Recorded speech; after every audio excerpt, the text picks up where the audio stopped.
Hello दोस्तों, कैसे हैं आप सब। आप सब के लिए इस बार लेकर आए हैं हम एक ऐसी मूवी जो पूरी हॉरर और थ्रिलर से भरी हुई है, क्योंकि यहाँ रहते हैं कुछ दानव जो करते हैं इंसानों का शिकार। एक धार्मिक समुदाय जो अपने लोगों को उन दानवों से बचाने के लिए उन्हें देते हैं इंसानों की बलि। ये दानव इंसानों के खून के प्यासे हैं और किसी भी इंसान की आवाज सुनते ही उसे मार देते हैं। वहाँ जितने भी लोग रहते हैं उन्होंने उन दानवों के डर से अपनी जुबान को बंद करके रखा है। तो मूवी की शुरुआत में दिखाई जाती है एजराइल नाम की एक लड़की जो अपने बॉयफ्रेंड कैनन के लिए एक ब्रेसलेट बना रही है। एजराइल जैसे ही अपने बॉयफ्रेंड कैनन को वह ब्रेसलेट पहनाती है, उन दोनों को जंगल से कुछ डरावनी आवाजें सुनाई देती हैं। उन्हें भी पता है कि इस जंगल में शैतान रहते हैं जो इंसानों का शिकार करते हैं। वह शैतान उन्हें ना पकड़ ले, यह सोचकर वह दोनों अलग अलग दिशा में भागने लगते हैं। कुछ देर बाद एजराइल अपने सामने एक लड़के को देखती है जो उसका पीछा करने लगता है। तभी उस लड़के का साथी एजराइल को पकड़ लेता है। एजराइल अब देखती है कि उसकी बॉयफ्रेंड कैनन को भी कुछ लोगों ने पकड़ लिया है। उन दोनों को अलग अलग गाड़ियों की डिक्की में डालकर अब वह लोग अलग अलग डायरेक्शन में ले जाते हैं। एजराइल उस बंद डिक्की को खोलने की बहुत कोशिश करती है, लेकिन अब वह लोग उसे गाड़ी की डिक्की से निकालकर शमशान जंगल के बीचों बीच ले आते हैं। वहाँ पर एक चेयर रखी हुई थी जिस पर वह लोग एजराइल को बिठाकर बांध देते हैं। एजराइल को कुर्सी पर बांधने के बाद वह सभी लोग वहाँ से पीछे हटकर कुछ तंत्र मंत्र जपने लगते हैं। शैतान हमारी आवाज सुन सके, इसके लिए एक औरत जिसका नाम जोसेफिन है वह एजराइल के पैरों में एक घाव कर देती है, जिसकी वजह से एजराइल का खून बहने लग जाता है। थोड़ी ही देर के बाद उन लोगों की आवाज सुनकर एक शैतान एजराइल की तरफ आने लगता है। उस शैतान को अपनी तरफ आता देख एजराइल अपने आप को उस चेयर से छुड़ाने की कोशिश करती है। तभी एक लड़का उसे ऐसा करते हुए देख लेता है और जल्दी से एजराइल के पास जाकर उसे रोकने की कोशिश करता है ताकि बलि प्रथा में कोई भी रुकावट न आए। बाकी सभी लोग अभी भी तंत्र मंत्र पढ़ने में बिजी थे, इसलिए उन्हें यहाँ क्या हो रहा है इसके बारे में कुछ पता नहीं चलता। वह शैतान भी उनके पास बस पहुँचने ही वाला था कि तभी एजराइल अपने एक हाथ को लकड़ी के साथ छुड़ा पाती है और अब एजराइल लकड़ी को उस लड़के के गले में घुसा देती है, जिसकी वजह से उसकी गर्दन से अब खून बहने लग जाता है। वह शैतान उस लड़के को घसीटता हुआ अपने साथ ले जाता है। उस लड़के को एक जगह रख कर वह शैतान अब उसे चील कौवों की तरह नोच नोच कर खाने लगता है। एजराइल अभी भी चेयर पर बंधी हुई थी और जो लोग उसे पकड़कर यहाँ तक लाए थे वह अभी भी तंत्र मंत्र पढ़ने में व्यस्त थे। बहुत कोशिशें करने के बाद एजराइल उस बंधी हुई चेयर से छूट जाती है। वहाँ से छूटने के बाद एजराइल बहुत तेजी से जंगल की तरफ भागती है। कुछ देर भागने के बाद वह एक ब्रिज के पास पहुँचती है। वहाँ उसे बहता हुआ पानी दिखता है। एजराइल अब उस पानी से अपने पाँव के जख्म को साफ करने लगती है। एक शैतान जो वहाँ पर रहता था उसे देखकर उसकी तरफ आने लगता है। उस शैतान को अपनी तरफ आता देख एजराइल वहाँ से भागकर एक कमरे में छुप जाती है। उस कमरे में बिल्कुल अंधेरा था। वह शैतान अब उस कमरे में आता है, लेकिन एजराइल बिल्कुल खामोश हो जाती है क्योंकि वह जानते थे कि यह शैतान सिर्फ आवाज सुनकर ही हमला कर सकते हैं। थोड़ी देर बाद वह शैतान वहाँ से चला जाता है। एजराइल भी अब वहाँ से निकलकर एक सड़क के पास पहुँच जाती है और तब उसे अपने बॉयफ्रेंड कैनन की याद आती है जिसे वह लोग पकड़ कर ले गए थे। और अब एजराइल कैनन को बचाने के लिए उन लोगों के कबीले की तरफ जाने लगती है।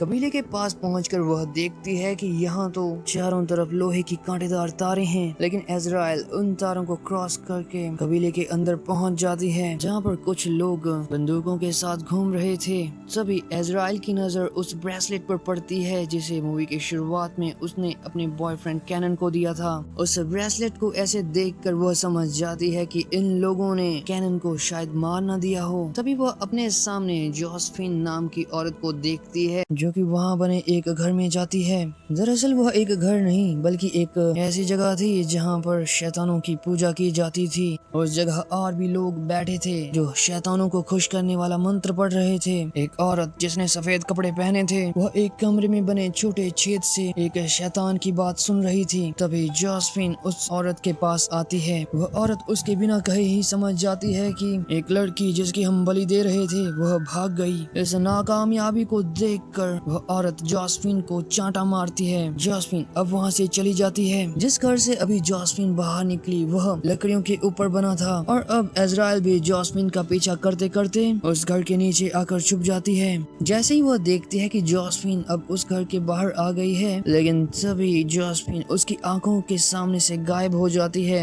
इज़राइल की आंखें जॉस्मिन को बस ढूंढने ही वाली थी कि तभी जॉस्मिन उसके सामने आकर उस पर हमला कर देती है। जॉस्मिन फिलहाल इज़राइल का कुछ बिगाड़ नहीं पाती, लेकिन उस घर से बाहर आकर जॉस्मिन एक घंटी बजाती है जिसकी वजह से उस कबीले के लोग अलर्ट हो जाते हैं। इज़राइल जानती थी कि अगर उन लोगों ने उसे पकड़ लिया तो वह उसे शैतान के हवाले कर देंगे, इसलिए इज़राइल अब वहाँ से भागने लगती है, लेकिन कबीले के लोग उसे देखकर उसका पीछा करने लग जाते हैं। इज़राइल भागते भागते उस कबीले से बहुत दूर एक जंगल में पहुंच जाती है। इधर अब रात भी हो जाती है। इज़राइल अपने आराम करने के लिए एक सुरक्षित जगह ढूंढने लगती है कि तभी वहाँ पर उसे कुछ शैतान दिखते हैं जो कि अब इज़राइल को देख लेते हैं। इज़राइल को देखने के बाद वह शैतान उसका पीछा करने लगते हैं। उन शैतानों से बचकर भागती हुई इज़राइल एक सड़क किनारे पहुंचती है जहां एक गाड़ी बिल्कुल उसके सामने आकर रुकती है। गाड़ी से एक आदमी बाहर निकलता है जो इज़राइल के उठने में मदद करता है।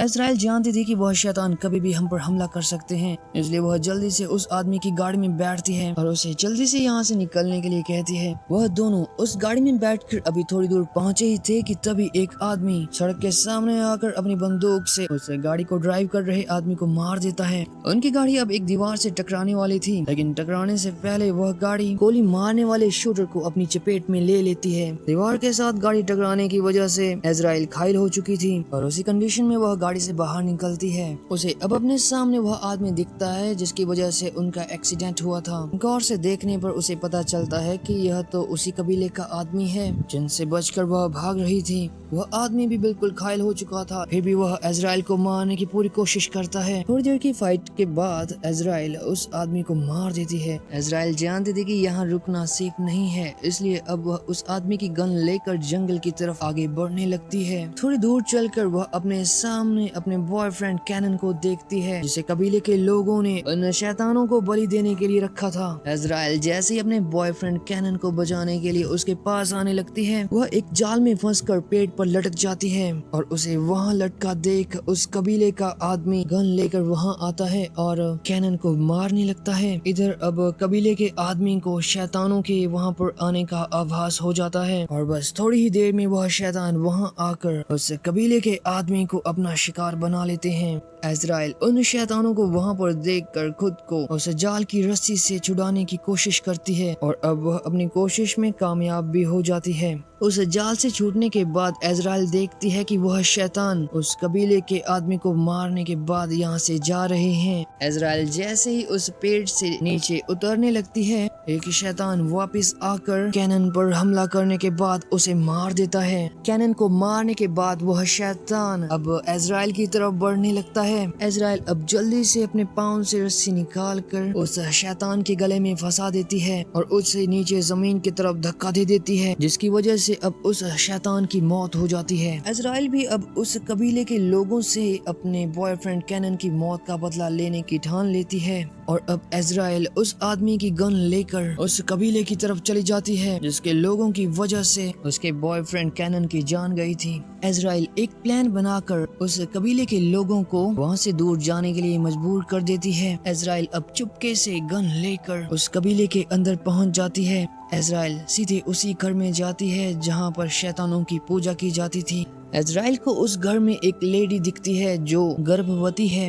इज़राइल जैसे ही उस औरत के पास आती है, वह औरत उस पर हमला करके उसे बेहोश कर देती है। इज़राइल जैसे ही अपनी आंखें खोलती है, वह देखती है कि कबीले के लोग उसे पकड़कर एक गड्ढे के पास ले जा रहे हैं। एक आदमी उसके चेहरे को पूरा खून से रंग देता है। तभी उस कबीले के लोग इज़राइल को उस गड्ढे में बने कॉफिन बॉक्स में धकेल देते हैं। वह लोग उस कॉफिन के बॉक्स को बंद करके उसके ऊपर मिट्टी गिरा देते हैं। इज़राइल उस कॉफिन बॉक्स से बाहर निकलने की कोशिश करती है, लेकिन तभी वह लोग उस कॉफिन बॉक्स की एक साइड को खोल देते हैं और अब इज़राइल को अपने सामने एक लालटीन और सुरंग दिखती है। इज़राइल समझ जाती है कि कबीले के लोग शैतान को खुश करने के लिए उसकी बलि दे रहे हैं। इज़राइल भी अब उस लालटीन की मदद से सुरंग के अंदर जाने लगती है, लेकिन तभी इज़राइल को अपने सामने एक शैतान दिखता है जो कि उसकी तरफ आने लगता है। उस शैतान के डर से इज़राइल भी वापस वापस कॉफिन बॉक्स में आ जाती है।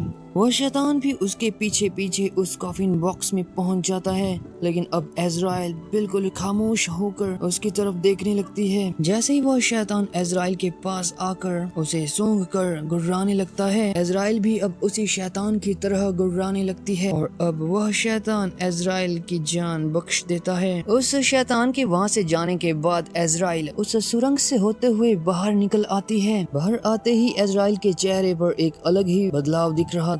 इस बार उसके सर पर खून सवार था। इज़राइल इस बार सबसे पहले उनके घरों को जलाना शुरू कर देती है। इसके बाद चुन चुन कर उस कबीले के लोगों को मारने लगती है। कबीले के लोग भी उसे ढूंढकर उस पर फायरिंग करने लगते हैं, लेकिन इज़राइल हर बार उनकी बंदूक की गोलियों से बच जाती। धीरे धीरे वह आग पूरे कबीले में फैलने लग जाती है, जिसकी वजह से उनमें रहने वाले लोग अब जंगलों की तरफ भागने लगते हैं। उस कबीले में तांडव मचाने के बाद इज़राइल को अभी भी सुकून नहीं मिल रहा था, इसलिए इज़राइल अब उस घर में जाती है जहाँ पर शैतानों की पूजा की जाती थी। उसके अंदर आते ही गर्भवती औरत उस पर हमला कर देती है। फिलहाल इज़राइल उस गर्भवती औरत को मारना तो नहीं चाहती थी, क्योंकि उस गर्भवती औरत के पेट में एक बच्चा था जिसे अभी इस संसार में आना था। लड़ते लड़ते इज़राइल को जब मौका मिलता है तब वह उस गर्भवती औरत को पकड़ लेती है और उसके गले में अपने दांत चुभा देती है, और वो भी उन शैतानों की तरह।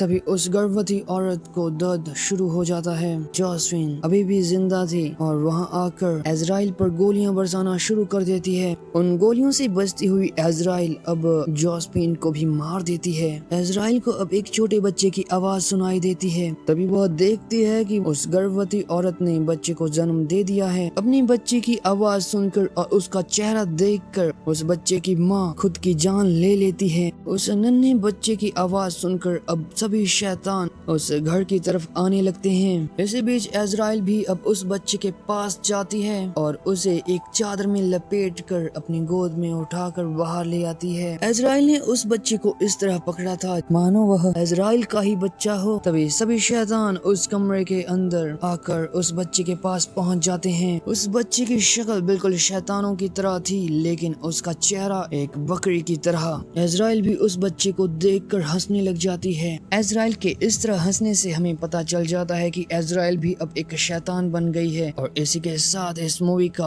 अंत हो जाता है।